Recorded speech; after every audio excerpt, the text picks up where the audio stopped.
पिता का फैसला। सुबह सुबह लॉन में टहलते हुए एक पिता के मन में द्वंद्व छिड़ा हुआ था। पत्नी के निधन के बाद वो सारा व्यापार बेटे को सौंपकर अपना समय किसी घर के छोटे छोटे कार्यों व पोते पोती के साथ खेलने बतियाने में काट रहे थे। लेकिन जब से डॉक्टर ने उन्हें किसी भयानक रोग से संक्रमित होना बताया, बेटे बहू का व्यवहार उनके प्रति बदल गया है। डॉक्टर के यह कहने के बावजूद कि यह बीमारी इलाज जरूर है लेकिन छूट की नहीं, आप लोगों को इनका विशेष ध्यान रखना चाहिए। वे उससे कन्नी काटने लगे हैं। बच्चों को उनके निकट तक नहीं फटकने दिया जाता। भोजन भी नौकरों के हाथ कमरे में भिजवाया जाने लगा।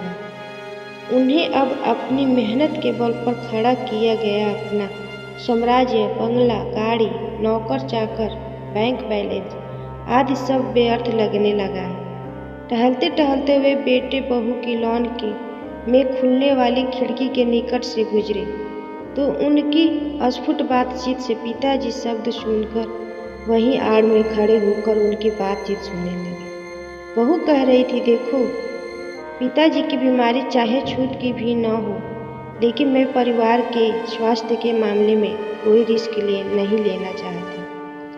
तुम्हें उनको अच्छे से वृद्धाश्रम में भर्ती करवा देना चाहिए। रुपये पैसे की तो कोई कमी ही नहीं और हम भी उनसे मिलने जाते रहेंगे। सही कह रही हूँ, मैं आज ही उनसे बात करूँगा।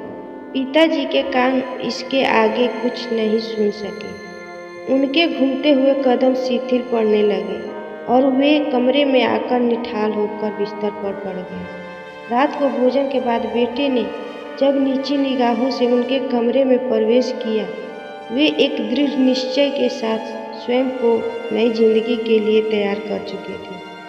बेटे को देखकर चौंकाने का अभिनय करते हुए बोले, आओ विमल, कहो आज इधर कैसे चले आए? कुछ परेशान से दिख रहे हो, क्या बात है? जी मैं आपसे कुछ बात करना चाहता हूँ।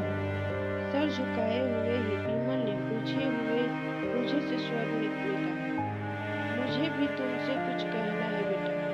मैं तुम्हें बुलाने ही वाला था। अच्छा हुआ तुम स्वयं आ गए। बेफिक्र होकर बातें करो। पहले आप अपनी बात कहिए। समीप ही पड़ी हुई कुर्सी पर बैठते हुए विमल बोले, बात यह है कि बेटी की डॉक्टर ने जब मेरी बीमारी खतरनाक बताई है तो मैं चाहता हूँ कि मैं अपनी शेष जीवन काल अपने जैसे असहाय बेसहारा और अक्षम बुजुर्गों के साथ व्यतीत करूँ। इतना कहते हुए पिता का गला रूंधने लगा। सुनते ही विमल मन ही मन खुशी से फूले न समा।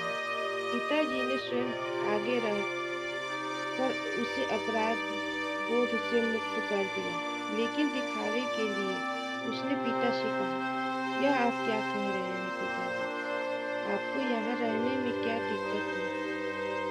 नहीं बेटे, मुझे यहाँ रहने में कोई तकलीफ नहीं है, लेकिन यह कहने में तकलीफ हो रही है कि तुम अब अपने घर रहने का व्यवस्था कहीं और कर लो।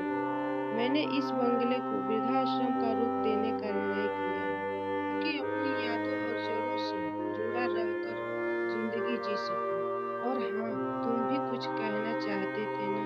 कमरे में एक सन्नाटा छा गया। अगर यह वीडियो पसंद आई हो तो लाइक, शेयर एंड सब्सक्राइब जरूर करें और कमेंट करके बताएं कि